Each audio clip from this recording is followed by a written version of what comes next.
In this video, I'm going to show you how to add a link to your TikTok account without getting business account. That's quite simple and easy, so let's begin. First, open up your TikTok and get in your profile. And here you see right there, I got a link added to my bio because my account is business account. To check that, tap on that icon and here you see business suite. It means that my account is business. I can go to settings and privacy, select manage account here.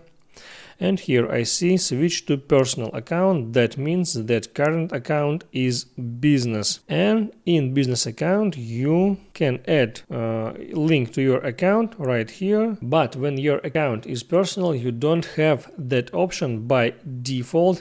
And to get that option, you just need to get 1000 followers. Let me show you.